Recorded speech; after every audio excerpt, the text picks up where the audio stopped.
કહી ન શકાય, પણ એની પહેલા તમને રામનવમી વિશે થોડું કહું. આપણે આમાં ખાલી રામના જન્મ વિશે જ જાણવાનું, બાકી રામ અને રાવણની યુદ્ધ, રામનો વનવાસ, બરાબર, રામનો આ તો આપણે જયારે રામનો નિર્માણ દિવસ હોય ત્યારે આપણે જોયું, પણ આપણે જોઈએ તો રામનવમી આમ જોવા જઈએ તો ચૈત્ર મહિનો એ આખો એક ધાર્મિક મહિનો, અને આપણા વર્ષની શરૂઆત પણ ચૈત્ર માસથી થાય. અને રામ ભગવાને જે અવતાર આ પૃથ્વી પર લીધો એ પણ ચૈત્ર મહિનો. એટલે રામ એક એવા વ્યક્તિ કે જે ઉત્તમ એક વ્યક્તિ કાય ઉત્તમ વ્યક્તિ, એના જેવા વ્યક્તિ કોઈ ત્યાં નથી. અને મર્યાદા પુરુષોત્તમ, રામ જેટલી મર્યાદા કોઈમાં નથી. અને એક ઉત્તમ રાજા, રામ જેવા કોઈ રાજા નથી. અને એક શ્રેષ્ઠ ન્યાય, કે રામે જેવો ન્યાય પણ એવો કોઈ ન્યાય આપ્યો નથી. અને એક શ્રેષ્ઠ પુત્ર, કે આ ધરતી ઉપર, આ અવની ઉપર રામ જેવા કોઈ પુત્ર થયા નથી. આપણે બધા ગમે એના સંતાન છે, પણ રામ એક શ્રેષ્ઠ દીકરો કહેવાય, ઉત્તમ પુત્ર કહેવાય, કે રામ જેવા કોઈ ઉત્તમ પુત્ર થયા નથી. બરાબર. એટલે આ રામ છે એમનો જન્મ ચૈત્ર સુદ નોમ, મારા ગાડીમાં 4 ડઝન 2 લીટર 2 લીટર ઉતારે, ચૈત્ર સુદ નોમ, બરાબર, રામ નો જન્મ દિવસ. અને જે જન્મ રામ નો થયો ને ત્યારે તમામ ગ્રહો હતા ને એ એટલા પ્રબળ હતા. જ્યારે વ્યક્તિનો જન્મ થાય ત્યારે કોઈ પણ ગ્રહ હોય, બરાબર, નબળી પરિસ્થિતિમાં હોય, તેના જીવનમાં સંકટ આવે એવું કહેવાય. પણ એના ઋષિ જે હતા વશિષ્ઠ મુનિ અને એના ગુરુ વિશ્વામિત્ર, એને કીધું કે રામનો જન્મ થયો ને ત્યારે 9 ગ્રહ અને 27 નક્ષત્ર આ બધા ઉચ્ચ સ્થાન ઉપર હતા. પુનર્વસુ નક્ષત્ર ત્યારે રામનો હતો એ જન્મ થયો હતો શુભ નક્ષત્રમાં. હવે આપણે જોઈએ તો રામનવમી એટલું જાણો કે રામે શા માટે અવતાર લેવો પડ્યો. આપણે જો હિરણ્યકશિપુ પોતાનો અવતાર નતો લીધો. હિરણ્યકશિપુ તરત જ્યારે પ્રહલાદ ઉપર સંકટ આવ્યું ત્યારે જે સ્તંભમાં પ્રગટ થયા હતા, તો રામને શા માટે જન્મ લેવો પડ્યો? રામે એવું કરી શકે ને કે રાવણને મારવા માટે એ કોઈ પણ પદાર્થમાંથી ઉત્પન્ન થાય અને રાવણનો વધ કરી શકે. પણ એવું નથી કે રામને આ પૃથ્વી ઉપર એક મનુષ્ય તરીકે અવતાર લેવા પડે, એના માટે જરૂરી હતું. કારણ કે પહેલું જો કારણ જોવા મળે કે રામે જન્મ લીધો, તો આજે વિષ્ણુ લોક પર જ્યાં વિષ્ણુ ભગવાન રહેતા હોય, લક્ષ્મી માતા, ત્યાં એના 2 દ્વારપાળો હતા, ચોકીદાર, જય અને વિજય. બરાબર. એક વખત સનત કુમારો 4 હતા, 4 બાળકો, 14-15 વર્ષના બાળકો હતા. એને બાળપણથી જ પ્રહલાદની જેમ ભક્તિ હતી. બાળપણમાં આ 3 જ થઈ ગયા. બાળપણમાં ભક્તિ કરી ને એમાં 3 થઈ ગયા. કોણ? પ્રહલાદ, બરાબર. અને બીજા નથી કહેતા, હા, ધ્રુવ અને સનત કુમાર. સનત કુમારોનો જન્મ થયો તરત જ એને ભક્તિના માર્ગે લઈ ગયા. હવે ભક્તિ એને પ્રાપ્ત કરીને, જે ભક્તિ હોય ને એ પ્રાપ્ત કરી લીધી, અને કઈ ભગવાન પાસે જઈ શકે એટલે એમ શક્તિ હતી. બરાબર. જયારે આપણી ભક્તિ સહી એટલી પરાકાષ્ઠે પહોંચે ને, તો તમારો આત્મા હી ભગવાન આગળ જઈને ભગવાન તમારા આગળ આવે, આટલી આત્મામાં શક્તિ છે. તો સનત કુમારો હતા ને સીધા જ આવી રીતે જય ને વિજય બેઠા હતા, સીધા જ આમ વિષ્ણુ ભગવાનને મળવા જાય. તારો કહેવાય ને અત્યારે અમારા ભગવાન સુતા હે, તમે ભગવાનને મળવા જઈ શકો નહીં. બરાબર. પણ આપણે જ્ઞાન હોય એનું કોઈ અભિમાન ન રાખે. જેને જેને અભિમાન રાખ્યો એનું જ્ઞાન છે શૂન્ય થઈ ગયું. વિશ્વામિત્ર હોય, બરાબર, એને જ્ઞાન ઘણું હતું, પણ એને એક વખત એવું કાર્ય કર્યું બરાબર તેનું જ્ઞાન હતું શૂન્ય થઈ જાય એવું નથી. ભક્તિ તમને મળે પણ ભક્તિમાં નમ્રતા, વિનમ્રતા અને ઘણા બધા દુર્ગુણોનો ત્યાગ કરવો પડે. આને કીધું કે અમે આ એવા મહાન ભગવાનના ભગત છીએ કે અમારે તમારી કોઈ મંજૂરીની જરૂર નથી, અમારે તમારે રજા ન લેવી પડે અને હું ખાલી સ્મરણ કરું તો તમારા ભગવાનને મને મળવા આવવું પડે એટલે અમારા તપ છે. સનત કુમાર હજી બાળકો હતા એટલે એને આવું આમ બોલ્યા, બરાબર આવવાની ના પાડી એને જવા દેવાની. એટલે સનત કુમારે શ્રાપ આપ્યો જાવી કે તમે અત્યારે આ ભગવાનના દ્વાર પર ભરેલ્યા પણ અમે તમને શ્રાપ આપી છે કે તમારે મનુષ્ય અવતાર લેવો જોઈએ, પૃથ્વી ઉપર તમારે ભટકવું જોઈએ. આ વાતચીત આવી જતા વિષ્ણુ ભગવાનને ખબર પડી ગઈ કે દરવાજા વગર કાંઈ કેવું બને છે. એટલે વિષ્ણુ ભગવાન આવ્યા, આવીને ત્યાં જોયું હતા સનત કુમારો હતા. સનત કુમારો એ ભગવાનને પગે લાગ્યા. ભગવાન કે પધારો એ કે પણ એ કે તમારા જે દ્વાર પાસે ને અમને અંદર આવવા દીધા નહીં એટલે અમે એને શ્રાપ આપ્યો છે. એટલે વિષ્ણુ ભગવાને કીધું કે તમે અંદર આવવાની તમારી પાસે લાયકાત હતી પણ તમારામાં એક અહમ હતો ને એવો ગુણ હતો ને ક્રોધના લીધે તમે અંદર ન આવી ગયા અને હવે તમે અંદર નહીં આવી શકો કારણ કે તમે ક્રોધ મૂકીને મારા આગળ માણસે આવી શકો.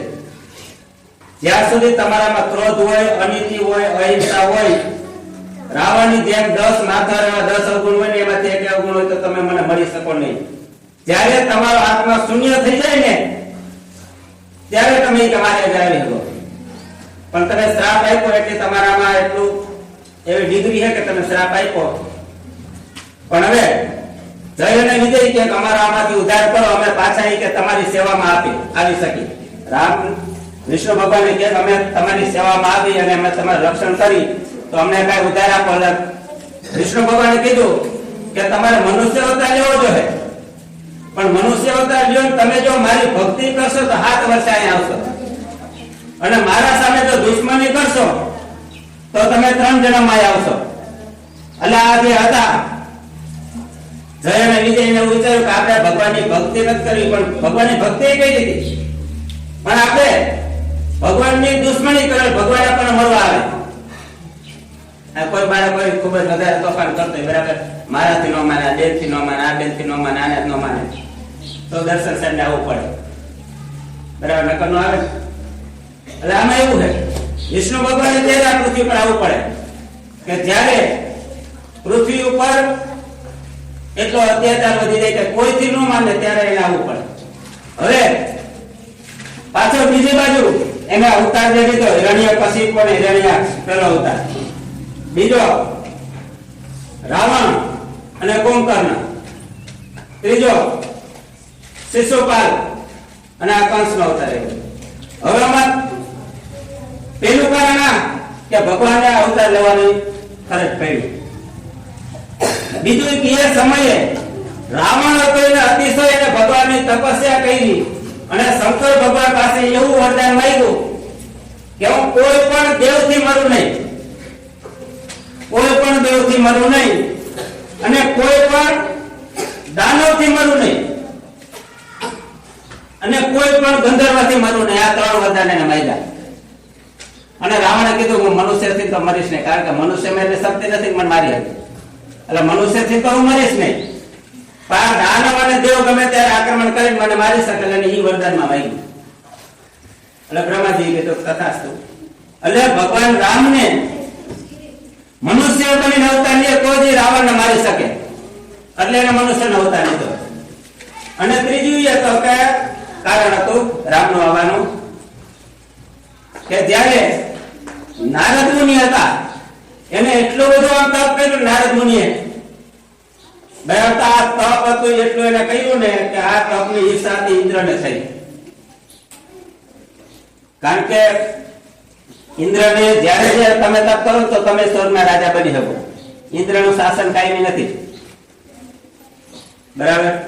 એટલે આ નારદ તો તપ કરવા જાય ઇન્દ્ર એના તપને ભંગ કરવા માટે આ વસંત ઋતુનું આગમન કર્યું અને એવું આમ ઠંડુ વાતાવરણ, એવા પુષ્પો, એવું આહલાદક વાતાવરણ કર્યું ને બરાબર નારદ મુનિ જે તપ કરતા હતા તો એ સમયે એની સામે આ મેરી આમ અપસરાઓ આવી કે નૃત્ય કરે, બરાબર નારદ હતા એની ભક્તિમાંથી ચલિત છે નહીં, એના ભક્તિમાંથી તરીને ગયા, એનું મન દઈ ગયું નહીં, એનું મન ન દઈ ગયું ને એટલે નારદ ને જયારે તપ પૂરું થયું ને એટલે એને મનમાં અહમ આવ્યો કે આ ઇન્દ્રએ મને તપ ભંગ કરવાનું કહ્યું પણ મારું તપ ભંગ નથી, એટલું મારામાં કે મારા તપમાં એટલે શક્તિ છે, મને કે એવા બ્રહ્મા વિષ્ણુ અને મહેશ બરાબર આ ત્રણેય મારા તપનું ભંગ ન કરી શકે, એટલે કે મારામાં તપ કરવાની શક્તિ, આને અહમ આવ્યો ને એટલે આ બાબતની ખબર કોને પડી? વિષ્ણુ ભગવાન. એટલે વિષ્ણુ ભગવાને કીધું કાંઈ વાંધો નહીં, હવે આનો અહમ છે મારે ઉતારવો જોઈએ, એને બચાવવા માટે, કારણ કે મારો ભગત છે, મારા ભગતને મારે મારવો નથી પણ એને સમજાવવાથી એને ભગવાન વિષ્ણુ ભગવાન એવી લીલા કરી કે કાશી નગરીમાં એક આમ એવું દિવ્ય નગર બનાવ્યું અને આ નગરની અંદર એવી દિવ્ય જે સ્ત્રીઓ ઉત્પન્ન કરી, અપસરાઓ અને રૂપસુંદરી, અને કાશીનગરનો જે રાજા હતો ને એની કન્યા એટલે આમ સ્વરૂપવાન, એટલી સુંદર, બરાબર ના એનો સ્વયંવર હતો. શું હતું? એના લગ્ન થવાના હતા, સ્વયંવર હતો એટલે ઘણા બધા પૃથ્વી ઉપરના ઘણા બધા રાજા આવતા હોય, એટલે આ આકાશમાં ત્યાં માયલા જાય ને ત્યાં જોવે તાતેને ગામમાં આટલું બધું આ ધબકારા હે ને, આટલા બધા દીવા, આટલી લાઈટો, બરાબર ને આટલું બધું આમ સોનેરી દેખાય, એટલે નારદ મુનિ હતા ને જોવા આવ્યા ને તા રાજાને મળ્યા, રાજાએ કીધું કે આ મારી કન્યા હે ને એનો સ્વયંવર ત્રીજા દિવસે હે, પરમ દિવસે, તમે આના હાથ તો જો, આના હાથ જોયો બરાબર, તાકે આની સાથે તો કોઈક મહાન વ્યક્તિ હશે ને એના લગ્ન થશે એ કે, અને હાથ જોયો ને અને એનું જે રૂપ જોયું ને તાર નારદજીને એમ થયું કે આ કુવાડા રહેવું એના કરતા એકવાર લગ્ન કરી લઈએ, આખી દુનિયા બધા લગ્ન કરે, આપણે લગ્ન તો કરી લઈએ કે આવી જો કન્યા હોય, નારી સુંદર હોય, બરાબર, એને લગ્ન કરવાનું મન થયું. હા, કાશી રાજાની કન્યા હતી, એને લગ્ન કરવાનું મન થયું ને એટલે પરમજી આવ્યો, મારા જેવું રૂપ હોય તો મને એ કન્યા હાર પહેરાવે, મને હાર ન કરાવે, મને એમ થયું કે હું ભગત કોનો હોઉં? વિષ્ણુ ભગવાન બ્રહ્માજીનો પુત્ર હોઉં. પછી બ્રહ્માજીના પુત્રમાં કઈ ઘટે નહીં ને, જે સૃષ્ટિનું સર્જન કર્યું એનો જે પુત્ર હોય, બરાબર, પછી જાય છે બ્રહ્માજી પાસે, એટલે બ્રહ્માજીને કે બ્રહ્માજી બોલો કે તમે આજ કોઈ દિન આજ તમે આવ્યા, કઈ કામ હોય તો જાઓ, નકર તમે કે વારંવાર અહીંયા આવો નહીં, એટલે હા કે તમારું કામ છે મારે કે મને તમારું રૂપ આપો. ભગવાન કહેતા હતા, ભગવાન એક રૂપ છે હરિ એટલે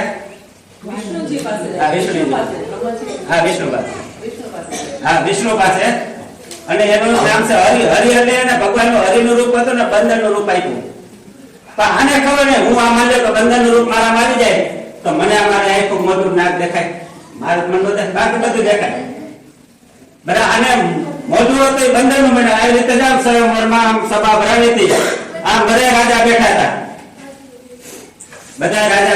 અને આવી રીતે આમ કાશીનગરની રાજા અને એની પૂરી હતી, આવી રીતે આમ ખુરશીમાં બેઠા હતા, બરાબર. કે હવે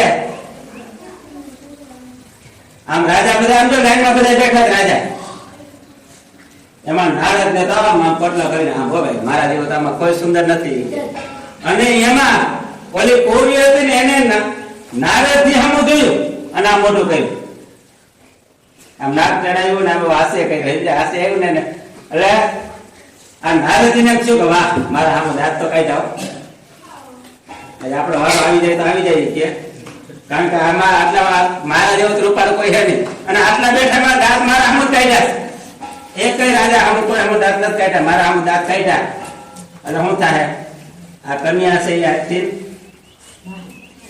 મારી પત્ની બનવાની છે મને વિચાર આવ્યો, અને કન્યા આમ દાંત કાઢે, અને લાઈનમાં બધા રાજા બેઠા હતા, હવે એના હાથમાં શું હતું વરમાળા ફૂલની, બરાબર. વરમાળા આમ લાઈનમાં આમ બધા હેલા જાય છે. એમાં આગળ તો નારદજી જ બેઠા હતા. નારદજી આગળ ને નારદજી તો આમ કરે હો ભાઈ ઊંચા નીચા થાય. અમે એને આમ જોઈ નથી તો હું લગ્ન કરી લઉં ને આમાં જ્યાં આમ આવ્યા ને નારદજી આને જેમ બેઠા હતા માળા કરતા કરતા નારદજી એટલે રહી ગયા. અને સીધી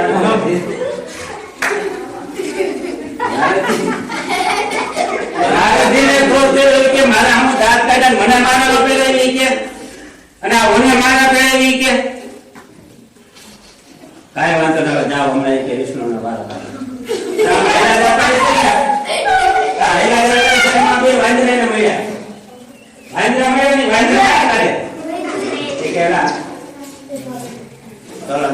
નારદજી કે દાખે ના આમાં કઈ દેખાય બીજું આમાં માણસ લાગો પ્રાણી હો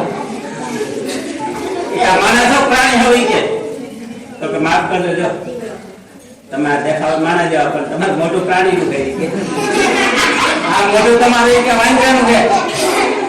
નારદ કે એમ ને બાજુમાં હરીસો તો હોય નહીં ત્યારે અને ને હવેડો હવેડા પાણી દઈ હા તો વાંદરા મોટું હોય કે મારે વિષ્ણુ આગળ છે ને ધુઆ ફુઆ થઈને એ કે તને મારી ઈચ્છા થઈ છે ને તારી પત્ની કરતા મને હારી પત્ની મળે એટલે લગ્ન નો ખાવા દીધા મારે એમ તું ઈર્ષાળુ હોય કે તું કે દગાખોર હોય કે તું લક્ષ્મીને લઈને બેઠો અને આવું રૂપ લઈને બેઠો મને વાંદરાનો આપ્યો એટલે વિષ્ણુ ભગવાને બરાબર અને શ્રાપ આપી દીધો જાય કે તે મારા ઉપરથી આવો દગો કર્યો છે એટલે હવે તને શ્રાપ આપવો એટલે તારે પણ મનુષ્ય અવતાર લેવો જોઈએ. શું લેવો જોઈએ? મનુષ્ય અવતાર લેવો જોઈએ અને મને જેમ પત્ની વિનાનો રાખ્યો ને એમ તમારે પત્ની વિના કે 14 વર્ષ રહેવું જોઈએ. પત્ની અને વનવાસ ભોગવવો જોઈએ. પત્ની તેના સાથે હતા પણ 14 વર્ષનો વનવાસ તમને આવશે અને આ વાંદરાનું રૂપ મને આપ્યું ને તો વાંદરા તમને મદદ કરશે ત્યારે તમને એમાંથી મુક્તિ મળશે. એટલે આ પણ રામને જન્મ લેવાનો આ એક પણ કારણ હતું. અને ત્રીજું કારણ એ હતું તો એ સમયે ઘણા સંતો અને ઋષિમુનિઓ હતા. ભગવાનને દર્શન આપવા માંગતા હતા. તો મારા સબરી માતંગ ઋષિ બરાબર 88,000 ઋષિ મુનિ રહેતા એને દર્શન આપવા માંગતા હતા. એટલે રામ હતા એના જન્મ ધારણ કર્યો. આ રામ ભગવાનની સ્તુતિ છે સાંભળવાની છે. ત્યાં ઉત્તમમાં ઉત્તમ રામના જો ગુણના ગાનની સ્તુતિ હોય તો 5 વર્ષનો હતો તે સાંભળો.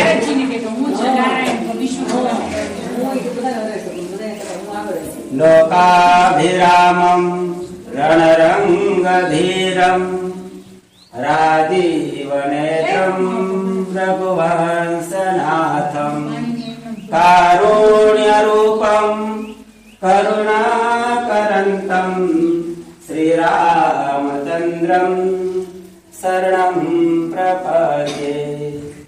શ્રીરામચંદ્ર કૃપાલુ ભજુ મન હરણ ભવ ભયદારુણમ.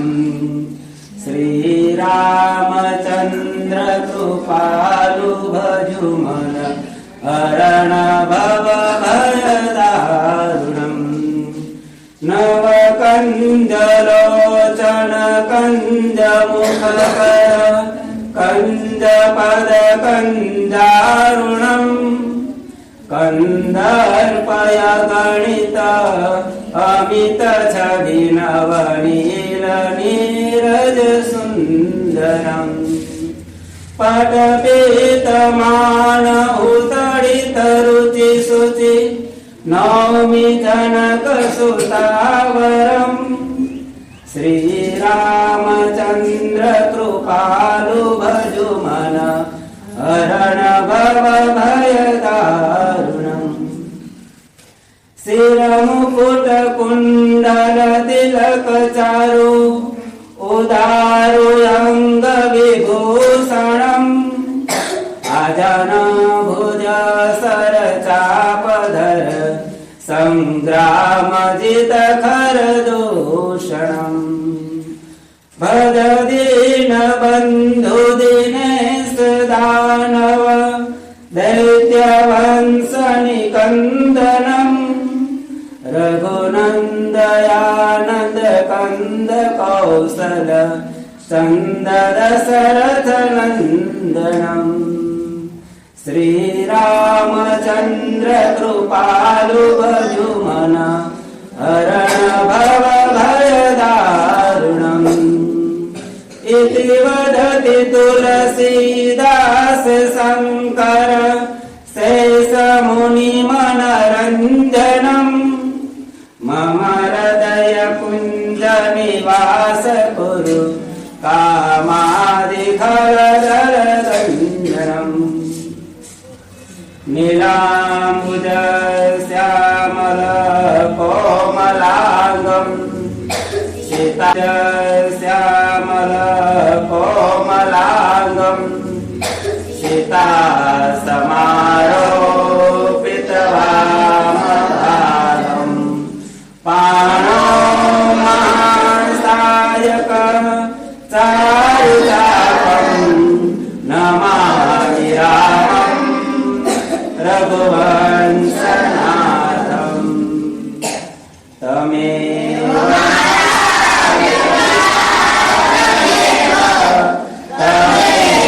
बन्धु च सखा तमेव विद्या द्रविणं तमेव सर्वं देव तमेव बोलो राम भगवान श्यामल कोमलांगम् सीता समारोपित वामभागम् पाणो महासायक चारुचापम् नमामि रामम् रघुवंशनाथम् तमेव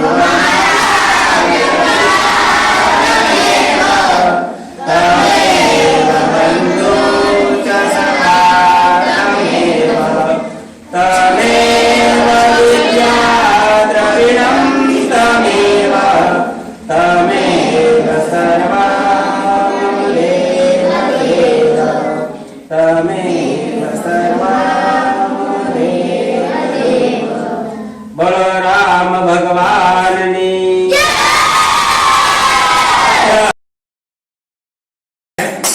કાલ આપણે એના વિશે કહી ન શકાય પણ એની પહેલા તમને રામનવમી વિશે થોડું કહું કે આપણે આમાં ખાલી રામના જન્મ વિશે જ જાણવાનું બાકી રામ અને રાવણની યુદ્ધ રામનો વનવાસ બરાબર રામનો આ તો આપણે જ્યારે રામનો નિર્માણ દિવસ હોય ત્યારે આપણે જોયું પણ આપણે જોઈએ તો રામનવમી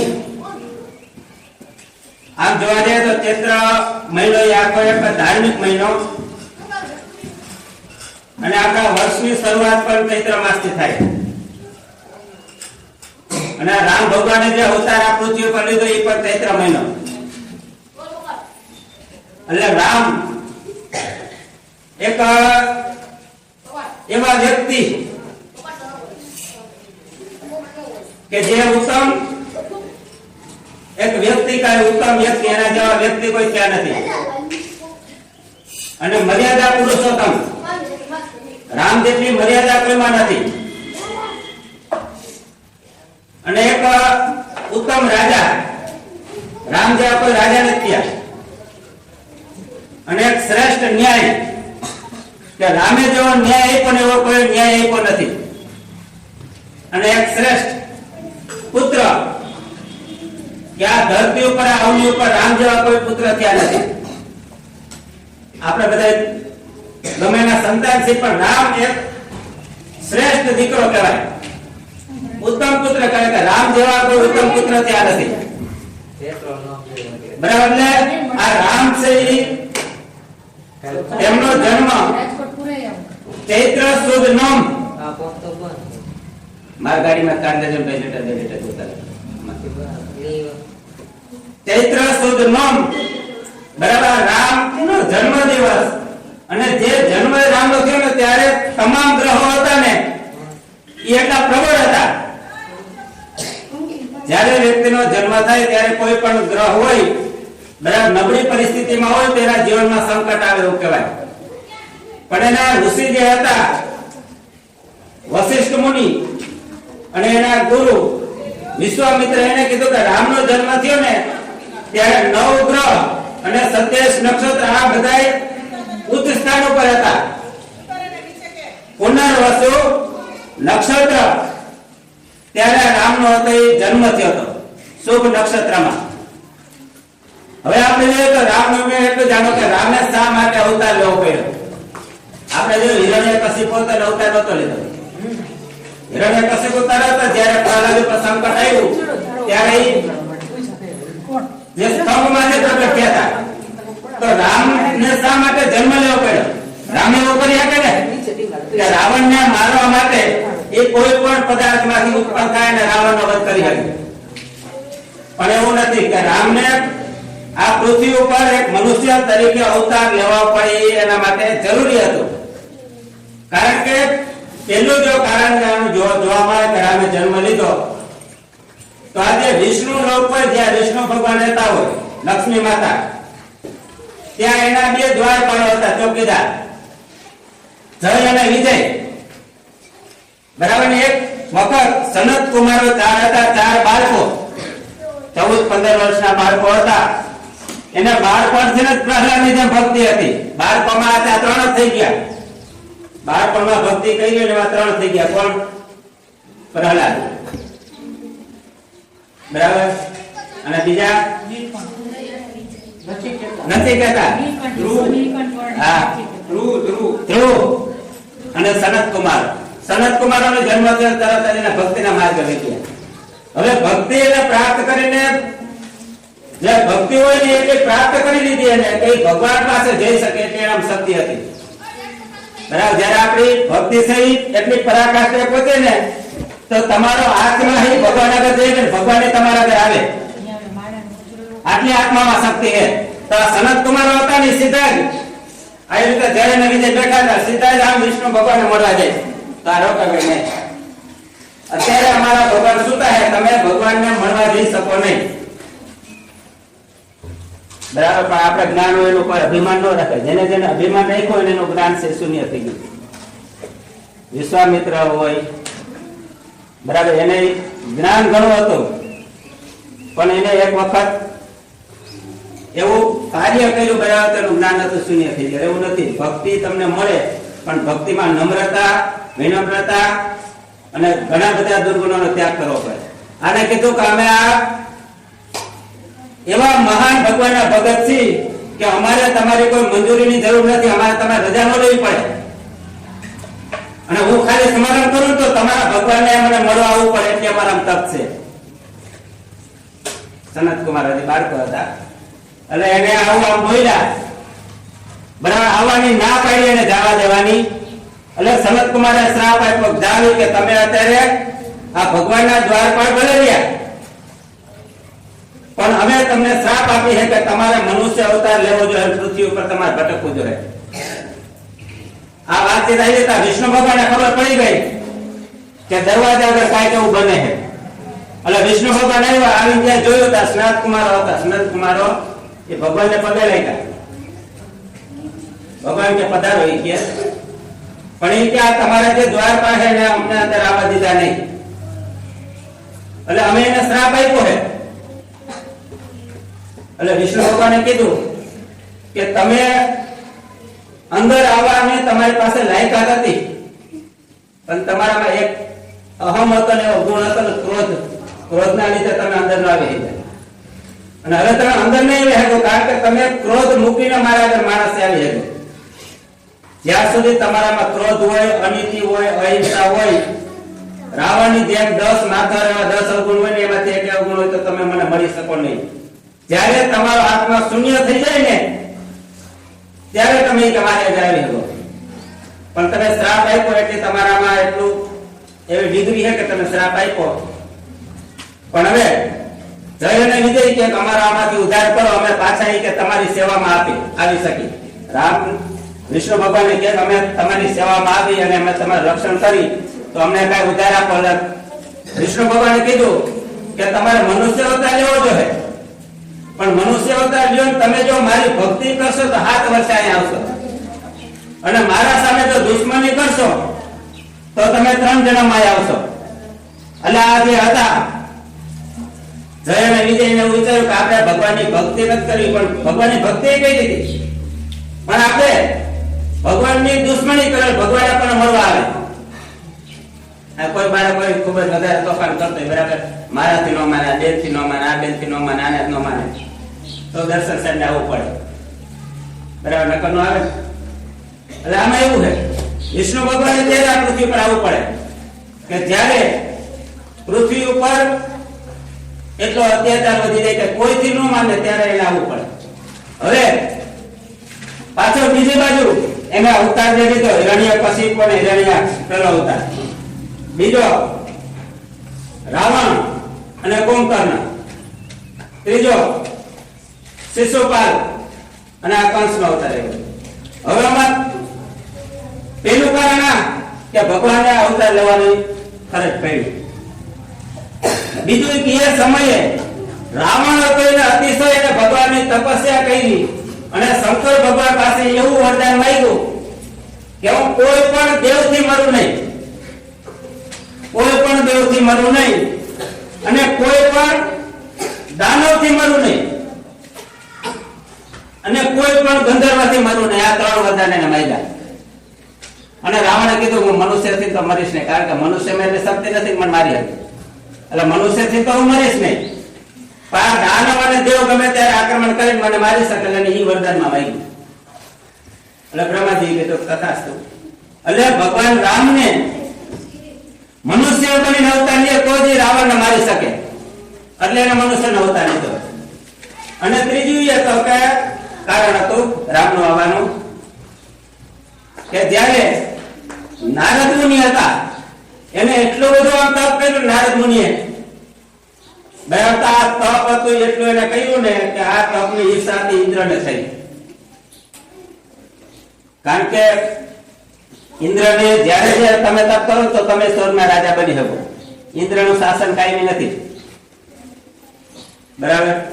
એટલે આ નારદ તો તપ કરવા જાય, ઇન્દ્ર એના તપને ભંગ કરવા માટે આ વસંત ઋતુનું આગમન કર્યું અને એવું આમ ઠંડુ વાતાવરણ, એવા પુષ્પો, એવું આહલાદક વાતાવરણ કર્યું ને, બરાબર. નારદ મુનિ જે તપ કરતા હતા તો એ સમયે એની સામે આમ એવી આમ અપસરાઓ આવી કે નૃત્ય કરે, બરાબર. નારદ હતા એની ભક્તિમાંથી ચલિત છે નહીં, એના ભક્તિમાંથી તલીન ગયા, એનું મન ડગ્યું નહીં, એનું મન ન ડગ્યું ને એટલે નારદને જ્યારે તપ પૂરું થયું એટલે એને મનમાં અહમ આવ્યો કે આ ઇન્દ્રએ મને તપ ભંગ કરવાનું કહ્યું, પણ મારું તપ ભંગ નથી, એટલું મારામાં એ કે મારા તપમાં એટલી શક્તિ છે. મને એ કે ઇવન બ્રહ્મા, વિષ્ણુ અને મહેશ, બરાબર, આ 3 મારા તપનું ભંગ ન કરી શકે, એટલે કે મારામાં તપ કરવાની શક્તિ. આને અહમ આવ્યો. અહમ આવ્યો ને એટલે આ બાબતની ખબર કોને પડી? વિષ્ણુ ભગવાન. એટલે વિષ્ણુ ભગવાને કીધું કાંઈ વાંધો નહીં, હવે આનો અહમ છે મારે ઉતારવો જોઈએ એને બચાવવા માટે, કારણ કે મારો ભગત છે, મારા ભગતને મારે મારવો નથી, પણ એને સમજાવવાથી એને ભગવાન વિષ્ણુ ભગવાન એવી લીલા કરી કે કાશી નગરીમાં એક આમ એવું દિવ્ય નગર બનાવ્યું અને આ નગરની અંદર એવી દિવ્ય જે સ્ત્રીઓ ઉત્પન્ન કરી, અપસરાઓ અને રૂપસુંદરી. અને કાશીનગરનો જે રાજા હતો ને એની કન્યા એટલે આમ સ્વરૂપવાન, એટલી સુંદર, બરાબર. ના એનો સ્વયંવર હતો. શું હતું? એના લગ્ન થવાના હતા. સ્વયંવર હતો એટલે ઘણા બધા પૃથ્વી ઉપરના ઘણા બધા રાજા આવતા હોય. એટલે આ આકાશમાં ત્યાં માયલા જાય ને ત્યાં જોવે કે સાચરે ગામમાં આટલું બધું આ જકારા હે ને, આટલા બધા દીવા, આટલી લાઈટો, બરાબર ને, આટલું બધું આમ સોનેરી દેખાય. એટલે નારદ મુનિ હતા ને જોવા આવ્યા ને, તાર રાજાને મળ્યા. રાજાએ કીધું કે આ મારી કન્યા હે ને, એનો સ્વયંવર ત્રીજા દિવસે હે, પરમ દિવસે. તમે હાથ તો જો, આને હાથ જોયો બરાબર, બાકી આની સાથે તો કોઈક મહાન વ્યક્તિ હશે ને એના લગ્ન થશે એ કે. અને હાથ જોયો ને અને એનું જે આમ રૂપ જોયું ને, તાર નારદજીને એમ થયું કે આ કુવારા રહેવું એના કરતા એકવાર લગ્ન કરી લઈએ કે. આખી દુનિયા બધા લગ્ન કરે, આપણે લગ્ન તો કરી લઈએ કે આવી જો કન્યા હોય, નારી સુંદર હોય, બરાબર, એને લગ્ન કરવાનું મન થયું. હા, કાશી રાજાની કન્યા હતી, એને લગ્ન કરવાનું મન થયું ને, એટલે પરમજી આવજો, મારા જેવું રૂપ હોય તો મને એ કન્યા હાથ પહેરાવે. મને હાર ન કરાવે. મને એમ થયું કે હું ભગત કોનો હોઉં? વિષ્ણુ ભગવાન બ્રહ્માજી નો પુત્ર હોઉં. પછી બ્રહ્માજી ના પુત્ર માં કઈ ઘટે નહીં ને, જે સૃષ્ટિનું સર્જન કર્યું એનો જે પુત્ર હોય, બરાબર, પછી જાય છે બ્રહ્માજી પાસે. એટલે બ્રહ્માજીને કે બ્રહ્માજી બોલો કે તમે આજ કોઈ દિન આજ તમે આવ્યા, કઈ કામ હોય તો જાઓ, નકર તમે કે વારંવાર અહીંયા આવો નહીં. એટલે હા કે તમારું કામ છે મારે, એ કે મને તમારું રૂપ આપો. ભગવાન કહેતા હતા, ભગવાન એક રૂપ છે હરિ. હરિ એટલે વિષ્ણુજી પાસે. હા, વિષ્ણુ પાસે. હા, વિષ્ણુ પાસે. અને એનું નામ છે હરિ. હરિ એટલે એને ભગવાનનું હરિનું રૂપ હતું ને બંધનનું રૂપ આપ્યું. પણ આને ખબર ને, હું આ માન્યો કે બંધનનું રૂપ મારા આવી જાય તો મને અમારે આખું મોટું નાક દેખાય, મારે મન બધા બાકી બધું દેખાય, બરાબર. આને મોઢું હતું એ બંધનનું બને. આવી રીતે જ આમ સ્વયંવરમાં આમ સભા ભરાવી હતી. આમ બધા રાજા બેઠા હતા, બધા રાજા બેઠા હતા. અને આવી રીતે આમ કાશીનગરની રાજા અને એની કુંવરી હતી, આ રીતે આમ ખુરશીઓમાં બેઠા હતા, બરાબર. કે હવે આમ રાજા બધા આમ તો લાઈનમાં બધા બેઠા રાજા. એમાં નારદ ને તો આમ પટલો કરીને આમ ભાઈ મારા જેવો તો આમાં કોઈ સુંદર નથી. અને એમાં ઓલી કુંવરી હતી ને એને નારદ થી સામું જોયું અને આમ મોઢું કર્યું, આમ નાક ચડાવ્યું ને આમ હાસ્ય કર્યું. હાસ્ય આવ્યું ને એટલે આ નારદજીને એમ થયું કે વાહ, મારા સામું દાંત તો કઈ જાઓ, આપડે વાળો આવી જાય તો આવી જાય કે. કારણ કે આમાં આટલા મારા જેવો રૂપાળો કોઈ છે નહીં. અને આટલા બેઠા દાંત મારા સામું જ કાઢ્યા. એક કઈ રાજા સામું કોઈ સામું દાંત નથી કાઢ્યા, મારા સામું દાંત કાઢ્યા. અને શું થાય, આ કન્યા છે એ આજથી મારી પત્ની બનવાની છે એવો મને વિચાર આવ્યો. અને કન્યા જેમ દાંત કાઢે અને લાઈનમાં બધા રાજા બેઠા હતા. હવે એના હાથમાં શું હતું? વરમાળા ફૂલની, બરાબર. વરમાળા આમ લાઈનમાં આમ બધા હેડા જાય છે.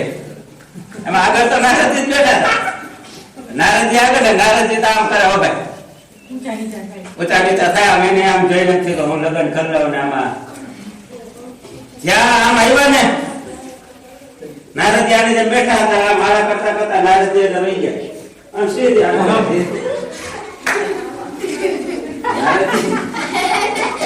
નારદજીને ક્રોધ થયો કે મારા આમ દાંત કાઢ્યા, મને મારા પહેરેલી કે અને આ ઓને મારા પહેરેલી કે. કાંઈ વાંધો ન જાઓ, હમણાં કે વિષ્ણુના વાળા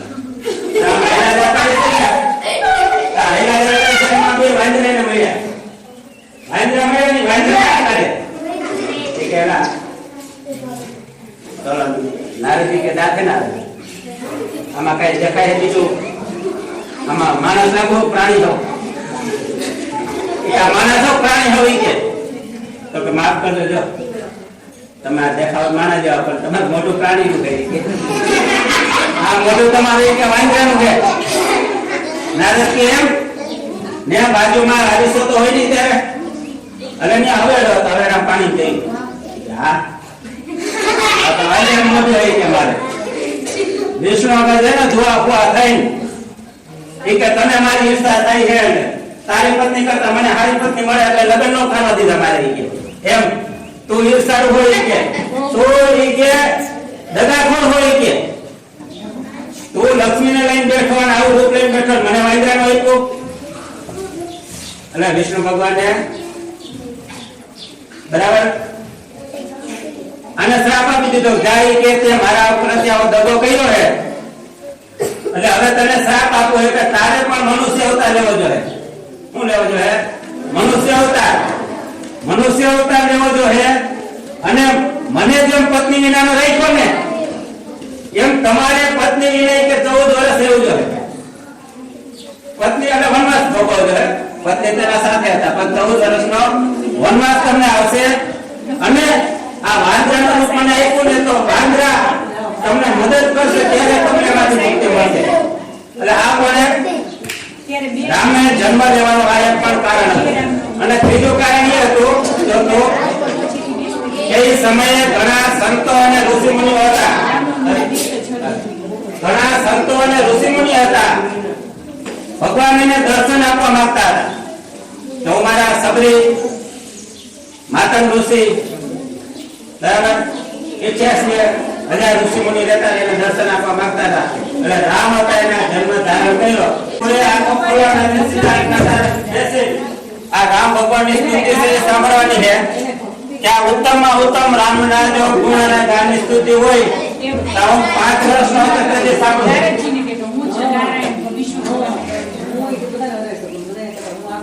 લોકાભિરામમ રણરંગધીરમ રાજીવનેત્રમ રઘુવંશનાથમ કારુણ્યરૂપમ કરુણાકરંતમ શ્રીરામચંદ્રમ શરણં પ્રપદ્યે.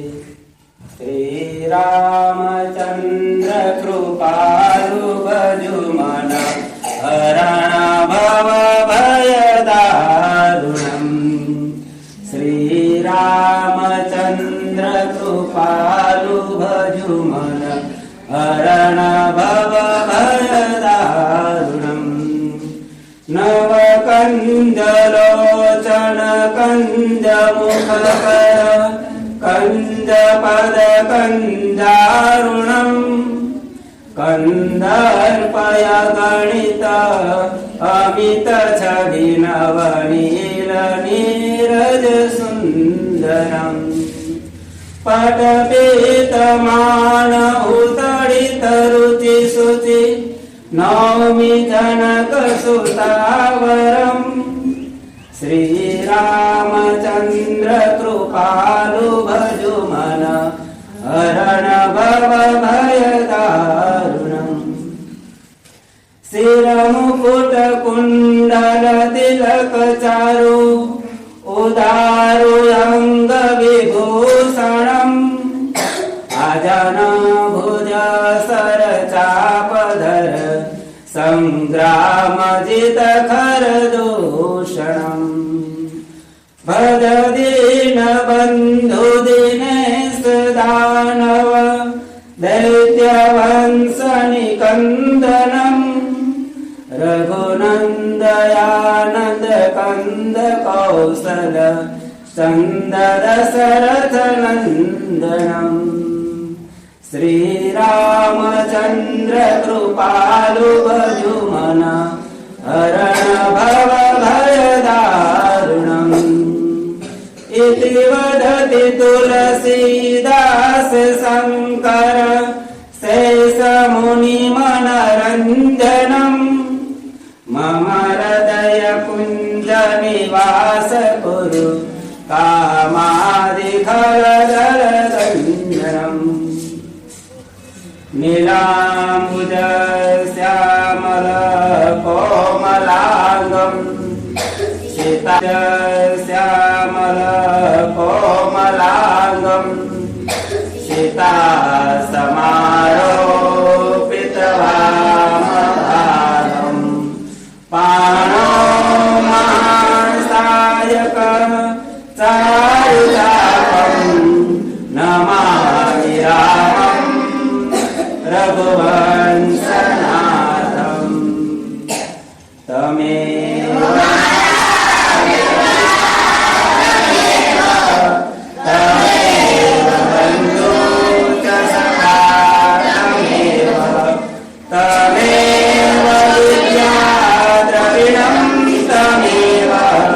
તમેવ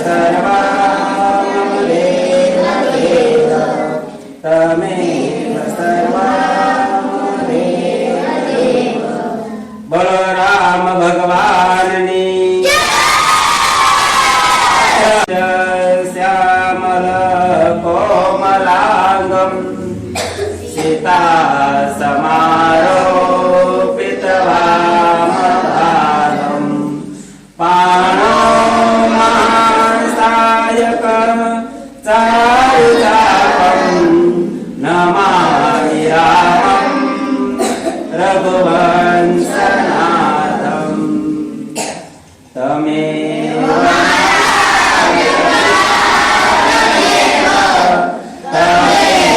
બંધુ ચ સખા તમેવ વિદ્યા દ્રવિણં તમેવ તમેવ સર્વં દેવ દેવ તમેવ સર્વં દેવ દેવ. બોલો રામ ભગવાન